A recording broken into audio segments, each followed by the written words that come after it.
Bem-vindo a mais uma videoaula do canal Pílulas do Conhecimento. Eu sou o professor Maicon Teixeira de Matos e hoje vou falar sobre transmissão de movimento circular. Mas antes disso começar, eu vou fazer um pedido. Se esse vídeo ajudar vocês nos seus estudos, se inscreva no canal para receber novos vídeos, deixe um like, compartilhe, comente. Esses são os retornos que o professor gosta de receber seu trabalho sendo feito. Mas vamos lá, vamos em frente.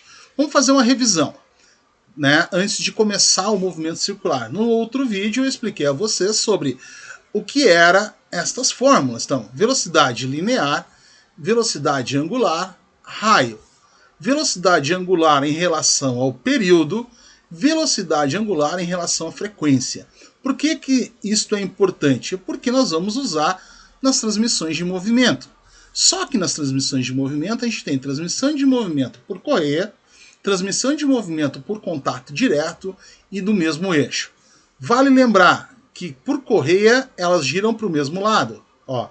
Então quer dizer, se ela girar no sentido horário esta também gira no sentido horário. Por no mesmo eixo, o mesmo sentido. Se ela girar no sentido horário, esta também gira no sentido horário. Já na transmissão por contato direto, se uma girar para um lado, a outra gira para o outro lado. Então, são sentidos contrários. Isso é interessante na hora de alguns problemas. Vamos lá, então. Antes de começar a transmissão por correia, vamos imaginar uma bicicleta, aqueles dentinhos da bicicleta. Tá? Eles estão sempre à mesma distância.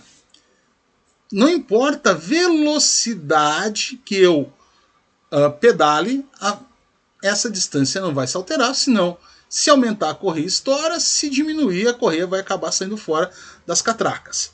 Então, os dois pontos, o ponto que a gente está falando aqui de velocidade, vai ser igual a todo movimento. Então, a velocidade do A vai ser a mesma velocidade do B. Por que vai ser a mesma velocidade? Porque essa correia ela não vai sofrer desamento, ela vai nessa parte toda. Perfeito? Então, o que a gente pode fazer? A velocidade é velocidade angular do A vezes o raio da polia A. Tem que ser igual à velocidade do B, velocidade angular do B, em relação ao raio da B. Perfeito?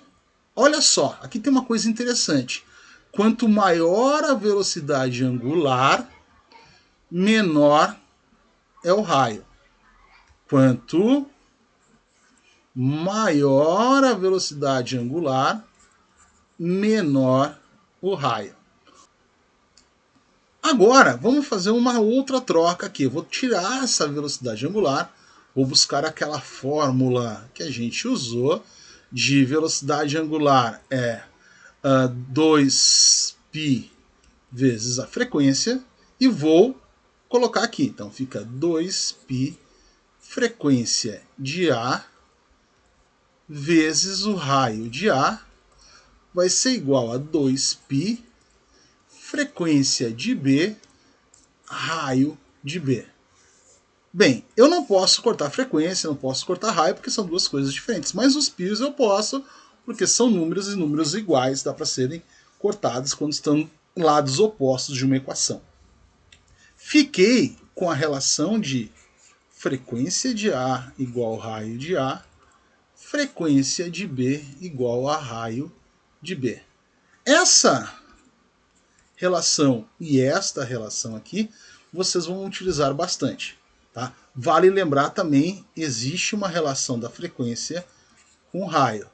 Quanto maior a frequência, menor será o raio.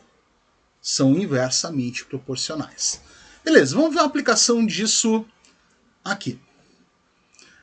Duas polias da figura abaixo estão acopladas por meio de uma correia, estão girando no sentido anti-horário. Então, quer dizer, giram neste sentido aqui.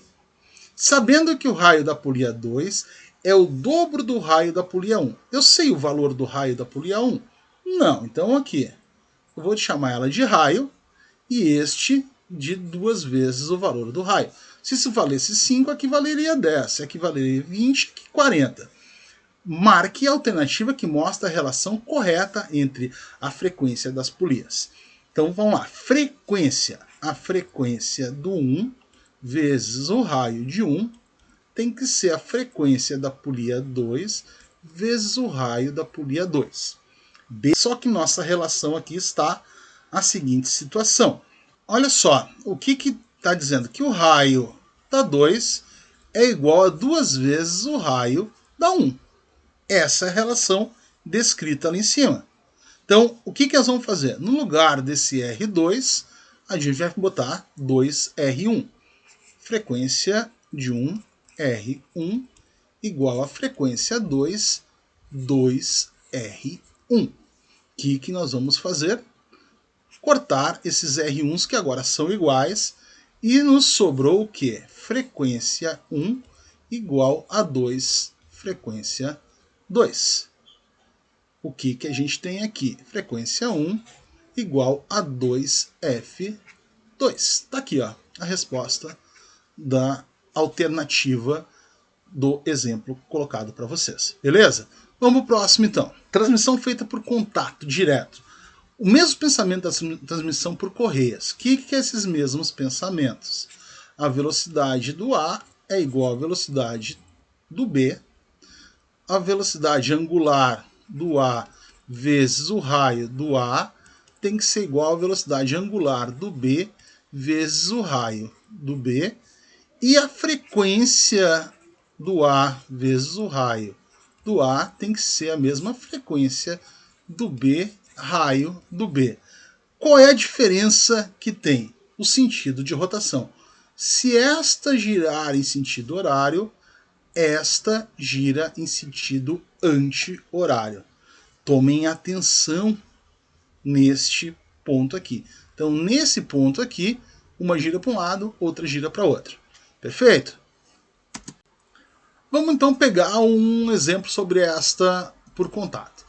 Medicina Pouso Alegre. A figura abaixo mostra o sistema de engrenagem com 3 discos acoplados, cada uma girando em torno de um eixo fixo.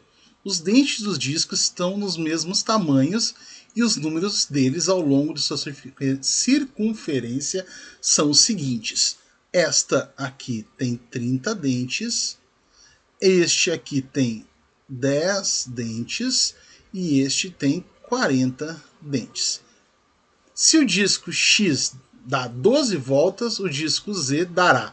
Então, se ele dá 12 voltas, nesse ponto aqui, vai passar quantos dentes do disco X? Como é que eu vou fazer isso? Vamos lá então. Vamos pensar da seguinte situação. A gente sabe que a velocidade do Z é a mesma velocidade que o Y vai andar, que é a mesma velocidade que o X vai andar. Então as velocidades são iguais. Se aqui vai passar, então, quantos dentes? Se cada volta passa 30, basta vir aqui multiplicar 30 vezes a quantidade de voltas. 30 vezes 12. Então vai ser 360 dentes. Tá? Beleza. Essas 12 voltas quer dizer que ele anda 12 RPM. 12 rotações por minuto. Vou chamar isso aqui de ponto A. Perfeito? O ponto A aqui é para o X. E o Y no ponto A vai andar quanto? Se ele dá 12 voltas, no ponto A passa 360 dentes. Esse cara aqui vai dar quanto? Vamos parar e analisar isto aqui. A velocidade do Y é igual à velocidade do X. Essa é a mesma velocidade. O Y tem 10 dentes. Perfeito? Quantas voltas, quantos RPMs ele tem que fazer para nós termos esta mesma quantidade de dentes passando no Y? Como é que eu vou descobrir quantos RPMs o Y dá? Eu sei que eu tenho 360 voltas, ou melhor, 360 dentes passando por ali. E o nosso Y gira, tem 10 dentes. Então, se ele tem que ter a mesma velocidade, ele vai passar a mesma quantidade de dentes. Vamos fazer uma simplificação aqui. Isso quer dizer que ele tem 36 RPM. Perfeito? O Y tem 36. Vamos analisar agora e vou marcar um outro ponto B aqui. Então, no ponto B, eu sei que o Y dá 36 RPM.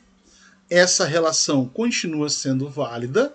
Agora aqui a velocidade do Z é a mesma velocidade do Y. Então, eu vou pensar da seguinte maneira. No ponto B, passou 360 dentes. Isso é no ponto B no Y. Para passar 360 dentes no Z, eu preciso de quantas voltas? Vamos lá. 360, a quantidade de dentes, dividido pela... Quantos dentes tem a polia Z? 40, dividido por 40. Vamos fazer uma simplificação aqui. Vamos dividir agora 36 por 4. Isso dá 9 RPM. Quantas voltas o disco dá? 9 voltas. Pessoal, poderia ter ido mais direto, mas eu fui passo a passo, lembrando dessa relação que existe aqui. Perfeito? Vamos então para a transmissão feita por um eixo. Primeiro, vamos lembrar, giram as duas para o mesmo lado. Nesse ponto aqui, ó, esse ponto A aqui, e aqui tem um pontinho B. As velocidades lineares deles não são as mesmas.